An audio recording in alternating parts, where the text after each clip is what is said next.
The Great Wall of China is an ancient Chinese fortification built during the Warring States period by the different states. The first major wall was 5,000 kilometers long. It was built during the reign of Qin Shi Huang, the first emperor of the Qin dynasty, after he ended the Warring States period and unified China. This wall was not constructed through a single endeavor, but rather was created by joining several regional walls built earlier by the Warring States.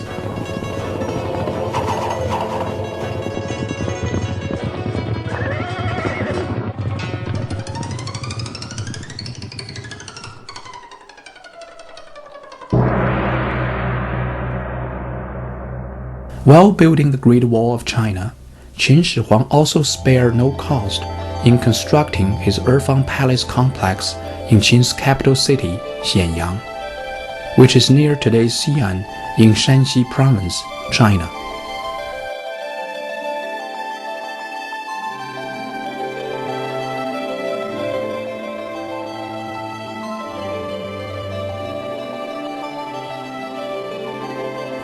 Although very little remains of it today, the old site of Erfang Palace measures 1,000 meters in width and 500 meters in length.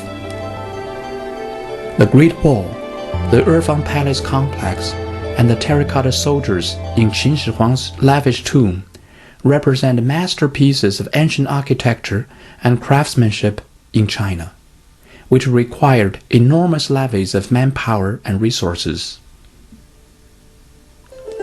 Wooden structured tile top is a unique feature of ancient Chinese architecture. The tenon mortise structure is an essential part in forming wooden structures. Generally speaking, traditional Chinese wooden architecture would start with vertical wooden pillars that are connected by horizontal beams. Numerous short columns are hung from the main beam, and these short columns are then used to support roof surfaces. Ancient Chinese could build an entire house using wooden structured tenon mortise combinations without a single nail. The space between any two columns is called a room. Numerous rooms constitute a single rectangular architecture. Lu Ban lived in the state of Lu during the spring and autumn period between 722 and 481 BC. And is probably the best-known inventor and carpenter throughout Chinese history. It is said that Lu Ban invented carpenter's square, ink marker, lock, drill, ladder, and many other tools. According to the legends, he once made a wooden bird that flew in the sky for 3 days. As a result, Lu Ban was revered as the originator of carpentry and craftsmanship in ancient China. The earliest pottery tile first appeared in the initial phase of the Western Zhou dynasty about 3,000 years ago. Western Zhou tiles can be classified into tube tiles and plate tiles, and were often decorated with calligraphy and patterns of clouds and dragons. An unearthed city map of the Eastern Han period shows that Han cities contained temples, city walls, gates, alleys, government offices, and markets. Temples are special examples of ancient architectures. Representative temples include stone caves, palaces, and pagodas. Buddhism spread to China during the Eastern Han period. Since then, a large number of stone caves were constructed and many Buddha statues were carved. Mukao stone caves in Dunhuang are among the most spectacular of all. In 366 AD, a Buddhist monk was passing by the Mukao area on his way to the west. He saw golden lights shining like thousands of Buddhas, so he stopped and started to build Buddha statues in this area. Constructions of the Buddha statues in Mukao were continued and perfected by many later artists and craftsmen.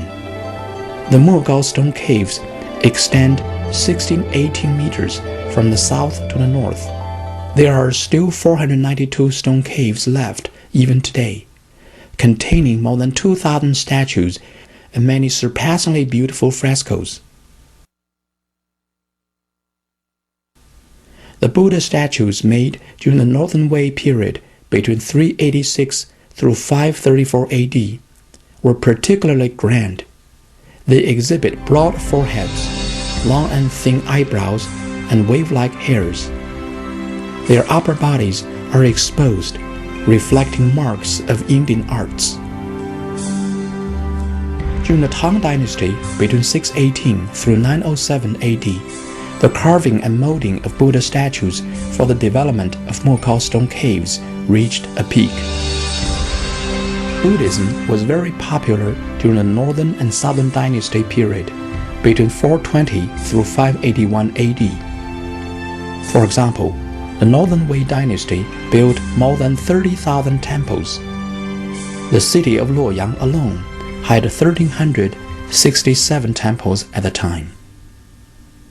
Among the well-preserved wooden structured temples, the earliest one was the Bodhisattva Pavilion in Tianjin, built in 984 AD. This tower pavilion consists of 3 layers and is 23 meters tall. The wooden arch is a unique component in ancient Chinese wooden structured eaves. It was invented during the Qing and Han period. It is formed by overlaying support frames on top of each other. The wooden arch structures in the Bodhisattva Pavilion are large and grand, and contain 24 different varieties depending on their specific locations and functions. Together with other components, they constitute a beautiful and consistent one entity. The Bodhisattva Pavilion endured more than 10 earthquakes since it was last rebuilt and still remains in an excellent condition. Pagoda is another example of ancient temple architecture. It originated from the Buddha pagoda of ancient India. Throughout the history, constructions of the pagodas have been influenced by the ancient Chinese architecture techniques.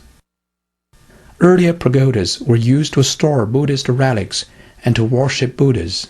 The Sakyamuni Pagoda in the Buddha Palace in Shanxi was built in 1056 by the Liao court. It is a multi-layered wooden structure. The Sakyamuni Pagoda is 67 meters tall, has a base diameter of 30 meters, has an octagonal cross-section. It has 5 explicit layers and 9 hidden layers. Each layer is supported by 24 wooden columns. Various slant supports, beams, and short struts are also used between wooden columns. The top of the pagoda also has an octagonal shape. Winged bells are hung at each layer. The ancient Chinese architecture was at its prime time during the Sui and Tang dynasties. The famous Zhaozhou Arch Bridge gives us a glimpse of the supreme level of advancement in the Chinese architecture at the time. Located above today's Jiao River in Hebei Province, China, and built between 605 and 618 AD in the Sui dynasty, Zhaozhou Bridge is not only the most ancient stone arch bridge in China, but also the most ancient stone arch bridge with a traceable history in the world. Zhaozhou Bridge measures 167 feet in length. There are 2 smaller arches at each end of the bridge called side arches. The 4 side arches effectively reduce the impact of the water on the bridge in the event of flooding, because water can pass through the side arches. During the past 1,300 years since it was built, it has endured 10 floods, 8 battles, and numerous earthquakes. Zhaozhou Bridge's foundation is extremely solid. After 1,300 years, both ends of the bridge have each sunk no more than 5 centimeters. Tang Dynasty is regarded as the highest point in Chinese civilization. Huge palace complexes and parks were built in its capital Chang'an and eastern capital Luoyang. Its capital, Chang'an, was the most populous city in the world at the time. The empire saw a flowering of creativity in many fields. Ancient Chinese craftsmen were also able to exploit material properties in constructing wooden structures. The imperial courts also issued standards for consistent measurements and drawing. Buddhism continued to flourish during the Tang period and was adopted by the imperial family.